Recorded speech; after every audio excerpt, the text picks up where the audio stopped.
Guys, सबसे पहले happy Shiv Jayanti खूब खूब शुभेच्छा सगळ्यांना। तो आज मैं रिएक्ट करने वाली हूँ ऑन द वीडियो अब तक का सबसे motivational video of Chhatrapati Shivaji Maharaj by Vivek Bindra, doctor Vivek Bindra.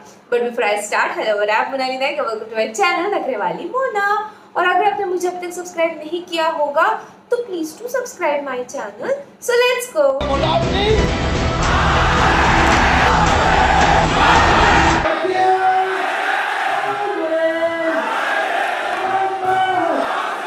वापस आया हूं आज आपसे बात करने के लिए। मैं Vivek Bindra, motivational speaker, leadership consultant और बिजनेस कोच। आज बात करूंगा छत्रपति शिवाजी के विषय में।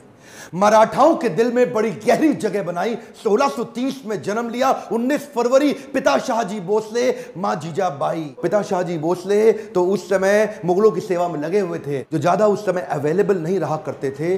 तो मां जीजाबाई जिन्होंने ज्यादा समय बिताया छत्रपति शिवाजी के साथ। शिवाजी छोटा सा बच्चा, उसको बचपन से ही महाभारत से लेकर रामायण तक, रामायण से लेकर भगवद गीता तक और सारी पौराणिक कथाएं उनको सुनाया करती थी। असर क्या हुआ, छोटी उम्र से ही एक स्वाभाविक नेचुरल लीडरशिप शिवाजी के अंदर देखने लगा। छोटा सा बच्चा, लेकिन वहीं पे मावल नाम की एक जगह, एक स्थान जहां पे कई गांव हुआ करते थे, जो पुणे के नजदीक था। आज का जो पुणे है ना महाराष्ट्र में, उधर ही मावल के पिछड़े और गरीब लोग, लेकिन वो उनमें साहस बहुत था। तभी शिवाजी ने देखा, 12-15 साल की उम्र में उसने देखा, वहां पे 3 साल उन जंगलों में वहां घूमता रहा, लोगों के बीच में रहा। तो उसने देखा ये लोगों में ताकत बहुत है, शक्ति बहुत है, पर ये अनगाइडेड मिसाइल है। एक दिन उसने सारे दोस्तों को और वहां पे गांव के कई लोगों को इकट्ठा किया और उनको क्या बताया कि मराठाओं को मुगलों के नौकर के रूप में जाना जाता है।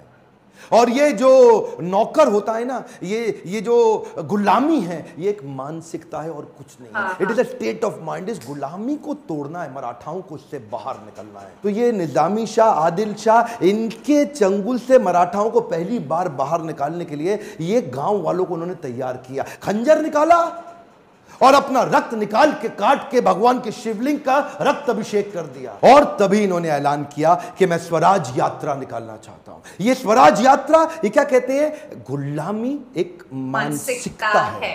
क्या है? एक मानसिकता है। आप गुलाम अपनी मानसिकता के कारण है। और वहां पे गुलामी की मानसिकता से मराठाओं को निकाल के खड़ा करने के लिए अब टीम तो छोटी थी, मैन पावर थी नहीं, रिसोर्सेज थे नहीं, उतने फंड्स थे नहीं, उतनी पीछे से सपोर्ट और ताकत और कोई अलायंस अभी तक था नहीं।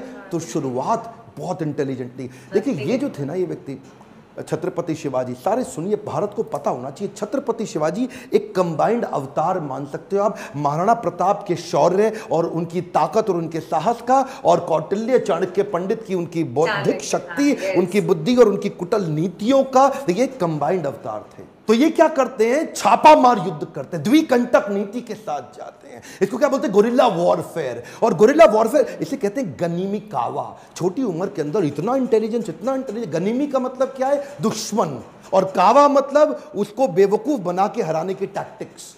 ये ऐसे टैक्टिक्स से लड़ते थे, इनको पहाड़ी चूहा बोलते थे, कि पहाड़ों के अंदर से कहां से निकल के किधर से निकल के आके दुश्मन पे अटैक करेंगे। छोटी सी सेना इन्होंने शुरू करी थी और अपना साम्राज्य दक्षिण से लेकर के ऊपर तक, गुजरात तक, इधर बहुत जगह फैलाया। एक बार उधर ही के मुगल राजा आदिल शाह ने मराठाओं के बीच में से इनके पिता को उठा करके जेल में डाल दिया, कारावास दे दिया। और ये बहुत दिन तक सोचने लगे कि क्या करें। और तभी देखिए, उसी समय में शाहजहां भी था दिल्ली के अंदर, और शाहजहां भी हालांकि है वो भी मुसलमान और आदिल शाह भी मुसलमान, लेकिन पॉलिटिक्स तो पॉलिटिक्स है ना। तो मुगल राजाओं को उन्होंने आपस में कैसे भरवाया, उधर उनको सपोर्ट और अलायंस की बात करी। इतने मास्टर अलायंस के मामले में, कब कहां किससे अलायंस बिल्ड करना। शाहजहां को बोले कि आप इस पे इन्फ्लुएंस डालो, ये मेरे पिता को छोड़े, और शाहजहां उनकी बात मान गए। शाहजहां को उन्होंने बोला कि तुम्हारे कई युद्ध होने वाले हैं नॉर्थ में, और उस समय पीछे से अगर तुम्हें यहां से मदद की जरूरत पड़े तो मैं छत्रपति शिवाजी तुम्हारी मदद करूंगा। इसको बोलो आदिल शाह को मेरे पिता को छोड़े। छुड़वा दिया। छत्रपति शिवाजी, इनके लिए युद्ध जीतना जरूरी था, लड़ना भले ही जरूरी ना हो। कई बार तो ये लड़े बिना भी युद्ध जीत जाते थे, यही तो उनकी चतुराई थी। इसे क्या कहते हैं, सामने वाला सरेंडर कर देगा सॉर्ड निकाले पहले, सॉर्ड निकालने से पहले, surrender before the sword comes out. इनकी बुद्धिमत्ता क्या थी कि ये एनिमी से अलायंस क्रिएट कर लेते थे। जो बर्बाद करने आता था वही इनको आबाद करके जाता था। पोर्टफोलियो डाइवर्सिफिकेशन में बड़े मास्टर थे। ये नहीं कि एक ही जगह लगे रहे, साथ साथ पैरेलल लीडरशिप बिल्ड करते थे। उधर कोंकण कोस्टलाइन के पास में जो आज का गुजरात है, महाराष्ट्र है, आज का गोवा है, आज का नीचे तक कर्नाटक है, ये पूरी कोस्ट लाइन पे इन्होंने एक नेवी बिल्ड करी, नेवी की सेना, समुद्री सेना को तैयार किया। एक्चुअली छत्रपति शिवाजी को फादर ऑफ इंडियन नेवी भी बोला जाता है। और एक और बात आप सीखते हैं, preparation of scenario analysis. Scenario analysis का मतलब क्या है? आने वाले समय में सिनेरियो ए होगा तो मैं ऐसे लड़ूंगा, बी होगा तो ऐसे लड़ूंगा, सी होगा तो ऐसे लड़ूंगा। सिनेरियो की तैयारी पहले रखनी चाहिए। उस समय वहां का तानाशाह आदिल शाह, जो उस समय तक शिवाजी से बहुत तंग आ चुका था, बहुत परेशान हो चुका था, इन्होंने अपने सबसे बड़े सेनापति, सबसे चीफ जनरल अफजल खान को भेजा कि अफजल खान इसको खत्म करके आओ किसी तरीके से। अफजल खान जानता था शिवाजी एक ईमानदार आदमी है, तो उसको एक प्रपोजल भेज दिया, शिवाजी मैं तुमसे अकेले मिलने आऊंगा, संधि करना चाहता हूं, अकेले मिलोगे मुझसे? शिवाजी बोले ठीक है, अकेले मिल लेते, मुझे कोई समस्या नहीं। अफजल खान ने बोला नियम यह है, ना तुम्हारे पास कोई सेना, ना मेरे पास कोई सेना, मैं भी अकेला, तुम भी अकेले, ना तुम्हारे पास कोई अस्त्र शस्त्र, ना मेरे पास कोई अस्त्र शस्त्र। अफजल खान जानता था छत्रपति शिवाजी एक बड़े ईमानदार व्यक्ति हैं, हाँ बोल देंगे तो ऐसे ही बिना शस्त्र के खड़े भी हो जाएंगे। उनसे 2.5 गुना लंबा चौड़ा अफजल खान आकर के गले मिलने लगा शिवाजी से। अब छोटे से शिवाजी और पीछे से खंजर निकाल करके पीठ में घुसा दिया। प्रिपेयर्ड थे पहले ही, शिवाजी पहले ही प्रिपेयर्ड थे। एक ऐसी लोहे की उन्होंने बुलेट जैकेट पहनी होती, पावरफुल, उन्होंने ऐसी जैकेट स्टील के अंदर बना रखी थी जिससे कितने भी खंजर डालो अंदर घुसे नहीं, लेकिन दिखाई नहीं पड़ता था। वो जानते थे कि ऐसा हो सकता है, ईमानदारी पूरी रखते लेकिन प्रिपरेशन भी रखते। सिनेरियो अगर सी निकल आया तो उसकी प्रिपरेशन भी रहे। हाथ पीछे से खींचा और उनका सिंह नख बाहर निकल आया, और वो जो सिंह नख नाम का उनका जो चाकू होता है ना, वो चाकू शेर के पंजे जैसा इतना सॉलिड कि उसको घुसाया पेट में। अफजल खान का किडनी वहां से बाहर निकाल दी। यहां रुके नहीं, इसको मारते ही अब इसकी सेना का पूरा मनोबल तोड़ दिया, उनकी मानसिक दशा को कमजोर करके उनका प्रतापगढ़ किला जीत गए। सबसे बड़ी लर्निंग एक और है, पहले तो प्रिपरेशन रखो पूरी वर्स्ट के लिए, और उसके बाद अगर जीत गए या हार गए उसको अपने ऊपर हावी मत होने दो, अगले के लिए चालू कर दो। अभी इतनी बड़ी जीत मिली कि ये नहीं कि मतलब अब जाके बैठ के आराम करें जी, बहुत बड़ा किला जीत गए, बहुत बड़ा किला जीत गए। 18 दिन के अंदर अगला किला पनहल का, फोर्ट ऑफ पनहल, उसको भी कैप्चर कर लिया। अच्छा, एक हारने का उदाहरण भी देखिए, मिर्जा राजा जयसिंह उस समय हुआ करते थे। अब इन्होंने मुगल लोगों ने राजा जयसिंह को मिर्जा बना लिया था, अपने साथ जोड़ करके अपनी सेना में ले लिया। एक दफा मिर्जा राजा जयसिंह ने इनको एक युद्ध में हराया और इनसे पुरंदर की ट्रीटी साइन करा ली। पुरंदर की ट्रीटी साइन कराते वक्त इनके 23 किले इनसे छीन लिए गए, और 23 किले अब इनके हाथ से निकल गए। वो उनके लिए हार थी, हाँ हार थी, लेकिन हारने के बाद भी नहीं रुकते। ये क्या किया? Come on, bounce back, come on, क्या याद है ना आपको? Bounce back. और कैसे बाउंस बैक किया? पुरंदर की संधि में 23 किले हाथ से निकल गए, हाँ निकल गए, लेकिन रुकना तो है नहीं। अगले कुछ सालों के अंदर 23 किले हारे पर 360 किले और जीत गए। 360 किले इन्होंने, जो फोर्ट होते हैं ना, कई मैंशन, एक के बाद एक के बाद। इनकी लड़ाई किसी भी प्रकार से किसी धर्म के अगेंस्ट नहीं थी, इनकी लड़ाई थी मराठाओं की रक्षा करने के लिए। ये मराठाओं के लिए खड़े, ये मुसलमानों के अगेंस्ट नहीं, मुगलों के अगेंस्ट थे। वो मुगल जो विदेश से आए उनके अगेंस्ट थे, क्योंकि मुसलमान तो उनकी टीम में बहुत सारे थे। इनके कई सारे बड़े बड़े आर्मी के जनरल ही मुसलमान हुआ करते थे, इनके कई दोस्त भी मुसलमान थे, इनके जो एक अपनी टीम के वजीर आजम वो भी मुसलमान थे, इनके कई गुरु भी मुसलमान थे। लेकिन ये मुगलों के खिलाफ थे, जो आके मराठाओं को तंग करके उनको नौकर बनाया था। बाहर से आके मुगलों ने मराठाओं को जो तंग किया, उनकी पीड़ा को वहीं से इन्होंने टीम को नीचे नीचे से इकट्ठा करके छापा मार युद्ध से आज इतनी बड़ी सेना खड़ा कर ली। अच्छा, एक बात और जो इस वीर मराठा को मुगलों से अलग करती थी, वो खास बात थी इनका स्त्रियों के प्रति विशेष सम्मान। क्या बोलते थे? मां, औरतें और बच्चे, इनको कोई तंग नहीं करेगा।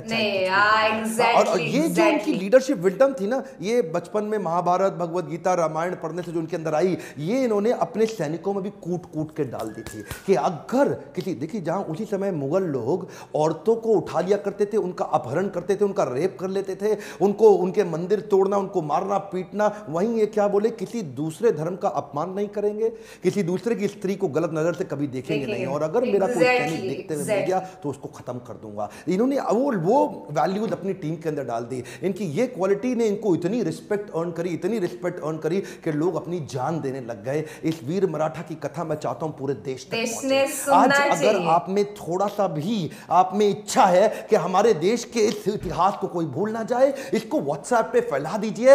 हर मराठा की जिम्मेदारी है कि इसको देश तक पहुंचाएं और लोगों को पता चले वीर छत्रपति शिवाजी के विषय। तो बोला छत्रपति शिवाजी महाराज की जय। तो वाह, what a motivational video.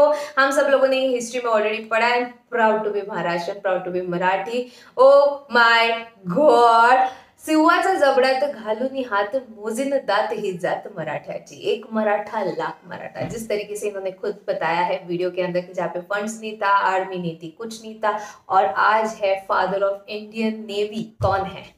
Chhatrapati Shivaji महाराज, जो जिनका दिमाग था, जिनका पावर था, everything was superb superb super. ये अफजल खान की कहानी सुन सुन के ही हम बड़े हुए, छत्रपति शिवाजी महाराज की ब्रेवरी की कहानी सुन सुन के हम बड़े हुए हैं। And this is really wow. मैं भी चाहती थी कि मेरे तरफ से थोड़ा बहुत, इससे अच्छा तो कोई और अवसर है ही नहीं कि मेरे तरफ से भी थोड़ा बहुत ही क्यों ना हो, अगर मैं फैला सकूं ये हिस्ट्री जिन लोगों को पता नहीं होगा या कुछ, कि how brave Chhatrapati Shivaji Maharaj was, और कहाँ से कहाँ तक उन्होंने कॉन्कर किया था, कितने सारे किले थे, कितने लोगों को डिफीट किया था मुगलों को, कितना मतलब लोगों में ब्रेवरी डाली, लोगों में हिम्मत डाली, एंड देन फिर देयर वाज नो स्टॉप।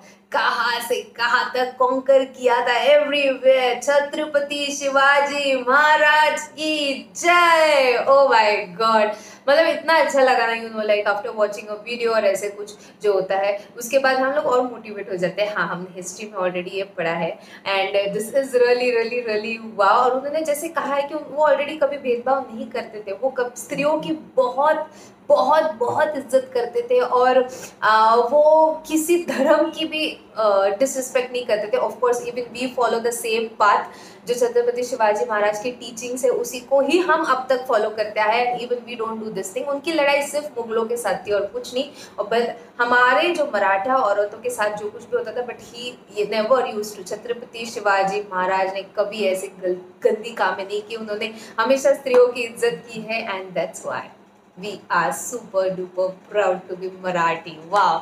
तो ये था मेरा reaction on the video, the most motivational video of Chhatrapati Shivaji Maharaj by doctor Vivek. आपको और भी ऐसी वीडियोस देखते हैं तो प्लीज इस वीडियो को ज़्यादा से ज़्यादा लाइक करो, ज़्यादा शेयर करो, ताकि आपके व्यूज पे ही मुझे पता चलता है मेरे ऑडियंस को क्या देखना पसंद है क्या नहीं। तो प्लीज बाकी परत नहीं आलेच।